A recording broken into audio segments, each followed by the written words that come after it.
കോഴിക്കോട്ടെ real estate വ്യവസായി മാമിയുടെ തിരോധാന കേസിൽ ADGP MR അജിത് കുമാറിന്റെ താൽപര്യം എന്തായിരുന്നു? കോഴിക്കോട് നടക്കാവ് പോലീസ് രജിസ്റ്റർ ചെയ്ത കേസ് മലപ്പുറം SP-ക്ക് കീഴിലുള്ള പ്രത്യേക അന്വേഷണ സംഘത്തെ ഏൽപ്പിച്ചതാണ് ഇപ്പോൾ വലിയ സംശയത്തിന് ഇടയാക്കിയിരിക്കുന്നത്. മലപ്പുറം SP മികച്ച ഉദ്യോഗസ്ഥനാണെന്ന വിശദീകരണം മാത്രമാണ് ഇതിൽ പോലീസ് നൽകിയത് എന്നാണ് കുടുംബം പറയുന്നത്. കേസിൽ പോലീസിന്റെ ഭാഗത്തു നിന്നുണ്ടായ പല ഇടപെടലുകളും സംശയകരമായിരുന്നു എന്ന് കുടുംബം ഇപ്പോൾ ആരോപിക്കുന്നു. കേരള പോലീസ് വളരെ എഫിഷ്യൻ്റ് ആയിട്ടുള്ള ടീമാണ്, അത് നമുക്കൊരു സംശയമില്ല. പക്ഷേ മാമിയുടെ കേസിൽ പോലീസിന് എന്തോ സംഭവിച്ചിട്ടുണ്ട്.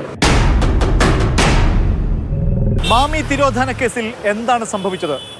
PV അൻവർ MLA ആരോപിച്ചതുപോലെ കേസ് അട്ടിമറിക്കാൻ ADGP MR അജിത് കുമാറിന്റെ ഇടപെടലുണ്ടായോ? ഇപ്പോൾ വന്നിരിക്കുന്ന ആരോപണങ്ങൾ പല സംശയങ്ങളും ഉയർത്തുന്നതാണ്.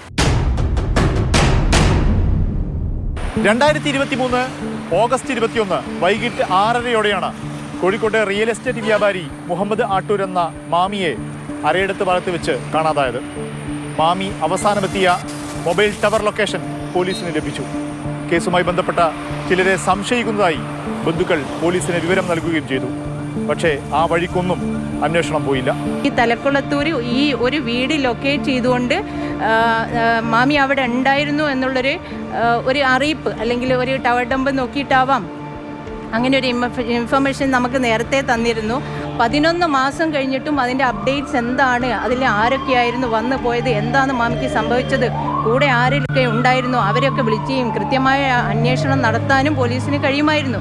അത് ഞങ്ങൾ പോലീസ് സ്റ്റേഷനിൽ പോകുന്ന സമയത്തൊക്കെ ഞങ്ങൾ വ്യക്തമായിട്ട് ചോദിച്ചിട്ടുണ്ട്. നിങ്ങളൊരു 1 വീക്ക് വെയിറ്റ് ചെയ്യേ, ഒരു 10 ദിവസം വെയിറ്റ് ചെയ്ത് അടുത്ത 20-ാം തീയതി 25-ാം തീയതി ഓരോ ഡേറ്റ് പറഞ്ഞിട്ട് നമ്മൾ എങ്ങനെ കൊണ്ടുപോവുക ചെയ്തത്.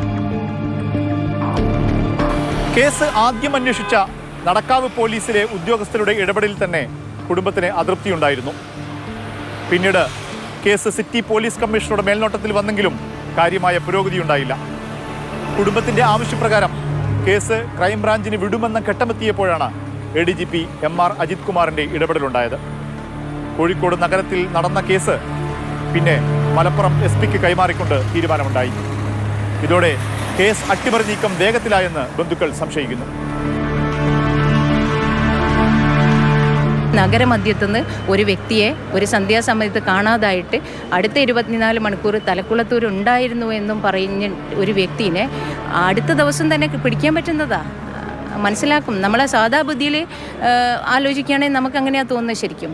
അപ്പോൾ ഇതൊരു വർഷമായിട്ടൊന്നും കിട്ടിയില്ല എന്നറിഞ്ഞത് അതിലെന്തോ കാര്യമായിട്ടുള്ള ഇടപെടലുകൾ നടന്നിട്ട് തന്നെയാണെന്നാണ് കുടുംബം വിശ്വസിക്കുന്നത്. SIT-യുടെ പല ഇടപെടലുകളും സംശയകരമായിരുന്നുവെന്ന് ബന്ധുക്കൾ ആരോപിക്കുന്നു. മലപ്പുറം SP-ക്ക് കീഴിൽ രൂപീകരിച്ച 9-അംഗ SIT-യിൽ 7 പേരും നേരത്തെ ആരോപണ വിധേയരായ പോലീസ് ഉദ്യോഗസ്ഥരായിരുന്നു. അന്വേഷണ സംഘത്തിന് മുമ്പിൽ മാമിയുടെ ബന്ധുക്കൾ നൽകിയ പല മൊഴികളും പിന്നീട് പരസ്യമായി. CCTV ദൃശ്യങ്ങൾ കേന്ദ്രീകരിച്ചും കൃത്യമായ അന്വേഷണം നടന്നില്ല. ഇതെല്ലാം കേസ് അട്ടിമറിക്കാൻ വേണ്ടിയായിരുന്നുവെന്ന് മാമിയുടെ കുടുംബം ഇപ്പോൾ സംശയിക്കുന്നു. പോലീസായിട്ട് നമ്മളോട് പറയേണ്ട കാര്യങ്ങളാണ്. അപ്പം അതൊന്നും നമുക്ക് പോലീസ് ത്രൂ നമുക്ക് കിട്ടുന്നില്ല. നമ്മൾ പോലീസിനെ ചോദിക്കുമ്പോൾ അത് കറക്റ്റ് ആയിരിക്കും. അപ്പം പോലീസിൻ്റെ സൈഡിൽ നിന്ന് അത് പുറത്ത് പോകുന്നതുകൊണ്ടാണല്ലോ പോലീസ് നമ്മളോട് പറഞ്ഞത് അത് ലീക്കാക്കാൻ പറ്റില്ല, പുറത്ത് പറയാൻ പറ്റില്ല എന്ന് പറയും. പക്ഷേ ഇത് പുറത്ത് എല്ലാവരും അറിഞ്ഞിട്ടുണ്ടാവും. അപ്പം അവരോട് ചോദിക്കുമ്പോൾ അത് കറക്റ്റ് ആയിരിക്കും. പിന്നെ നമ്മൾ വേണ്ടാന്ന് പറഞ്ഞ SIT ആ സെയിം ആൾക്കാരാണ് ഈ ADGP സാറിൻ്റെ അണ്ടറിൽ പിന്നെയും അവരെ തന്നെയാണ് നിയമീകരിച്ചത്. അതുകൊണ്ടാണ് നമുക്ക് ഈ SIT വേണ്ട, നമുക്ക് കേസ് എന്തായാലും ക്രൈംബ്രാഞ്ചിലേക്ക് പോകണമെന്ന് പറയുന്നത്. PV അൻവർ MLA-യുടെ ആരോപണത്തിന് പിന്നാലെ കുടുംബത്തിന്റെ ആവശ്യപ്രകാരം കേസ് അന്വേഷണം ഇപ്പോൾ ക്രൈംബ്രാഞ്ചിന്റെ പ്രത്യേക അന്വേഷണ സംഘം ഏറ്റെടുത്തിരിക്കുകയാണ്. പോലീസിലെ ഉന്നതർ ആരോപണ വിധേയമായ ഈ കേസിൽ ഇനിയെങ്കിലും സത്യം പുലരുമെന്നാണ് മാമിയുടെ കുടുംബം പ്രതീക്ഷിക്കുന്നത്. ജസ്റ്റിൻ മാത്യുവിനൊപ്പം മുഹമ്മദ് ഷഹീദ്, മാതൃഭൂമി ന്യൂസ്, കോഴിക്കോട്. മുഹമ്മദ് ഷഹീദ് കൂടുതൽ വിവരങ്ങളുമായി ചേരുന്നുണ്ട്. ഷഹീദ്, ഇതിൽ ADGP-ക്ക് എന്തായിരിക്കും താല്പര്യം? അതുമായി ബന്ധപ്പെട്ട് എന്തൊക്കെയാണ് ഇതിന്റെ പിന്നിൽ നിന്ന് നമുക്ക് അറിയാൻ കഴിയുന്നത്?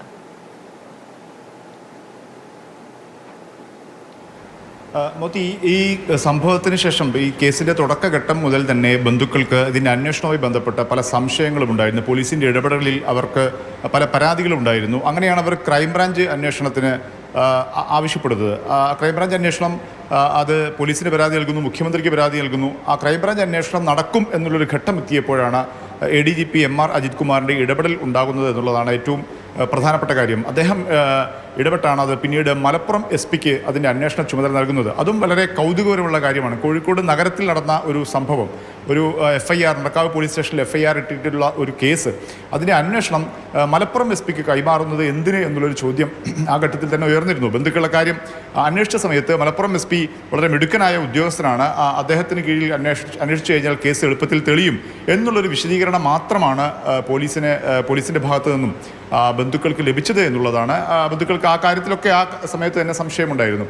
പിന്നീട് ആണ് ആ ബന്ധുക്കൾ നമ്മളോട് സംസാരിച്ചതുപോലെ പോലീസിന് നൽകുന്ന മൊഴികൾ അത് രഹസ്യമായി അല്ലെങ്കിൽ ആ തരത്തിൽ വിശ്വാസത്തോടുകൂടി നൽകുന്ന പല മൊഴികളും പിന്നീട് പുറത്തു നിന്നും പല ആളുകളിൽ നിന്നും അവർക്ക് കേൾക്കുന്ന സാഹചര്യം നമ്മൾ മനസ്സിലാക്കിയത്. ചില പോലീസ് ഉദ്യോഗസ്ഥർ ഈ മൊഴി രേഖപ്പെടുത്തി പുറത്ത് ഇറങ്ങിയ ശേഷം പോലീസിൽ നിന്നാണെന്ന് പറഞ്ഞ് അവരെ മറ്റ് പലരും ഫോണിൽ ബന്ധപ്പെടുകയും മൊഴി നൽകിയതിൻ്റെ വിശദാംശങ്ങൾ ശേഖരിക്കുകയും ഒക്കെ ചെയ്യുന്ന സംഭവങ്ങളൊക്കെ ഉണ്ടായി. അതായത് പോലീസിൽ നിന്ന് തന്നെ സമാന്തരമായ ചില ഇടപെടലുകളൊക്കെ ഇതിൻ്റെ ഭാഗമായി ഉണ്ടായി എന്നുള്ളതാണ് ഏറ്റവും പ്രധാനപ്പെട്ട കാര്യം. ഇതെല്ലാം ഇപ്പോൾ ഈ ബന്ധുക്കൾ സംശയിക്കുന്നത്, PV അൻവർ ഇക്കാര്യത്തിൽ ആരോപിച്ചിരിക്കുന്നത് ADGP MR അജിത് കുമാറിന് ഈ വിഷയത്തിൽ പ്രത്യേക താല്പര്യമുണ്ട് എന്നുള്ളത് തന്നെയാണ്. അത് എന്താണ് താല്പര്യം എന്നുള്ള കാര്യമൊക്കെ ഇനി അന്വേഷണത്തിൻ്റെ ഭാഗമായി, ഇപ്പോൾ നടക്കുന്ന അന്വേഷണത്തിൻ്റെ ഭാഗമായി ഇപ്പോൾ പുറത്തു വരേണ്ടതാണ്.